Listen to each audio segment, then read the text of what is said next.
Hey everybody, we've been in Moab for the last 2 weeks, and if you don't know where Moab is in Utah near Colorado. I'll throw it up on a map real quick so you guys can see where it is. Moab is, to me, one of the top destinations in the United States to go to if you like to do adventure stuff. Easily top 10, possibly top 5. It's pretty high up there. It's hard to think of that many places that I would rather go than Moab, actually. They have so much stuff here. So anyway, where am I at? Real quick, this is the KOA. We did a video on this KOA in September of last year. I can link it if you guys want. It is in South Moab. And the reason why we picked this campground, why did we stay at the exact same one again? South Moab has much better cell coverage for like T-Mobile and AT&T. North Moab, not so good because there's like a rim around like arches where those campgrounds are, and then it can be spotty. It can be really, really great in certain spots, and then certain spots you might be dead. But the mountains are really, really far away from us, even though they look pretty close to us in this video. So there's really, really, really fantastic coverage. So anyway, this video is going to be more about what we did while we were here and less about the actual campground itself. So last year when we came in September, we did Hell's Revenge. Hell's Revenge is this off-road trail that you take on either side-by-side or Jeeps, and then there is a whole plethora of other ones like Fins and Things and Poison Spider, and you name it. There's quite a few off-road trails here, so it is a mecca for off-road trails. It is such a mecca that Easter Jeep Safari is here, which is the biggest Jeep event as far as I'm aware in the United States. And we came right after Easter Jeep Safari. Unless you have a Jeep and you're really, really into Jeeps, you probably don't want to be here during Easter Jeep Safari because there's so many people here and so expensive. But it is in the right time frame. April is definitely the time frame that you want to come, like March, April. It does start to get hot here after that, but I mean, it's still fun. So anyway, so we did not do the side-by-sides, and we did not do the Jeeps this time. Even though I was here for 2 weeks and I had 2 weeks off, because there was so much other stuff to do that I had in September. I kind of felt like we didn't have enough time here. Basically, that's why we came back. So the Colorado River. The Colorado River runs right through here, and we actually did whitewater rafting. There's not that many pictures of us doing it, but we did whitewater rafting. There's maybe a short video segment I can share with you guys, and that was really, really cool. They take you along these movie sets, basically. If you've seen like pretty much any Western movie, you probably have seen Moab and you just didn't know it. Then I also took the paddleboard out across the river in Moab, across the rapids. Yeah, that's pretty ridiculous, right? Paddleboarding through rapids. Yeah, I did that. It was a lot harder than it sounds, but it was super, super fun. Once again, I don't really have so much video footage to share with you because I was trying not to fall into the rapids with the 50-degree water or whatever, 45-degree water, because the water is very, very cold. But it was super, super ridiculously fun. Then another thing I did here, I did canyoneering. I'd never even heard of that term before. I didn't even know what canyoneering even is. So canyoneering is when you basically hike out to a trail, and then you rappel down like a cliff face with like ropes and stuff. Yeah, pretty cool.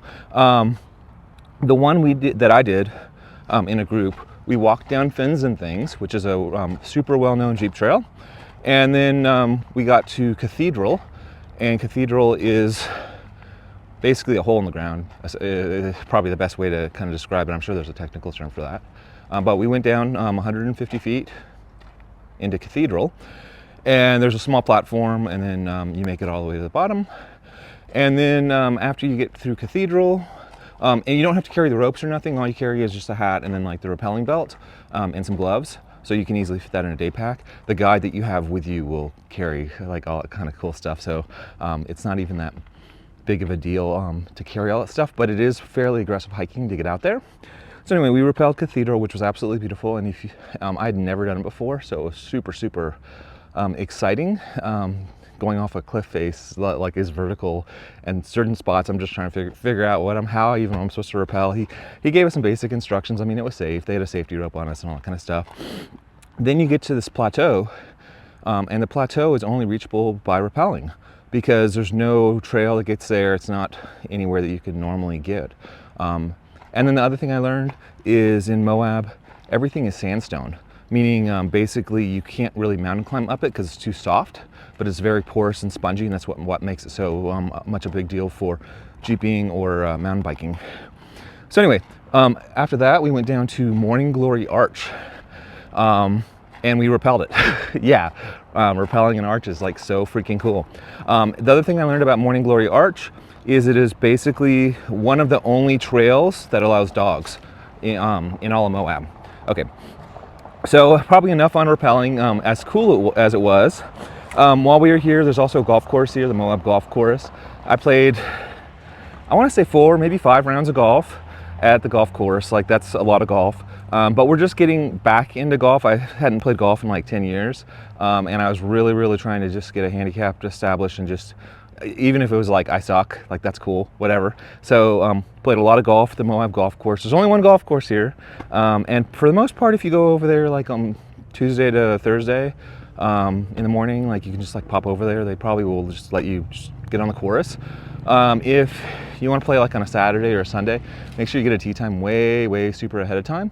That's super important, or you're not going to get on the course, because they do definitely get busy on the weekends. And what's cool is like there's a cliff face around you, and you can like see like all the red rocks and stuff like while you're playing golf. So that's kind of cool.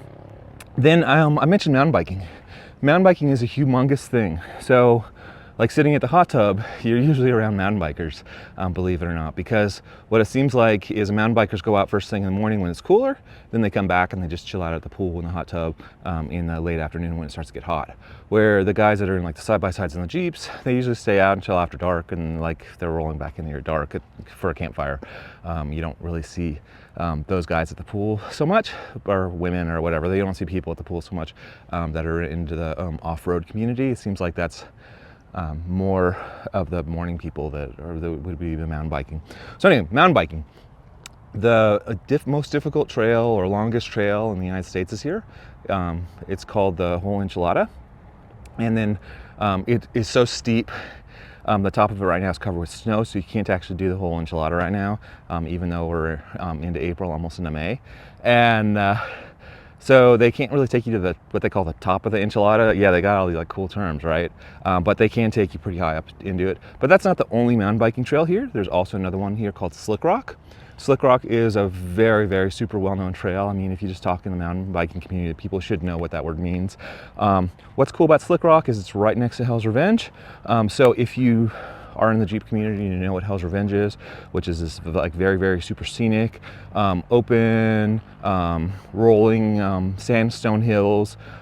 That's what Hell's Revenge is. That's what Slick Rock is. They both kind of intertwine each other.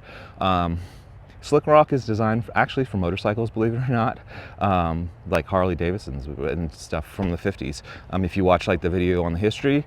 But now it's been kind of taken over by mountain bikers, so probably 90% of the traffic up there is mountain bikers, but there are still occasional motorcycles, and e-bikes obviously can go up there. But I'll tell you what, I mean, it's 12 miles long. They have a practice loop. I did the practice loop in the Pedigo element. Yeah, I didn't have enough bike. What I mean by I didn't have enough bike.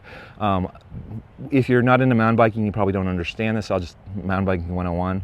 When you go up and down hills, they're very incredibly steep, and you really struggle to, or at least I struggle with trying to keep your wheels on the ground.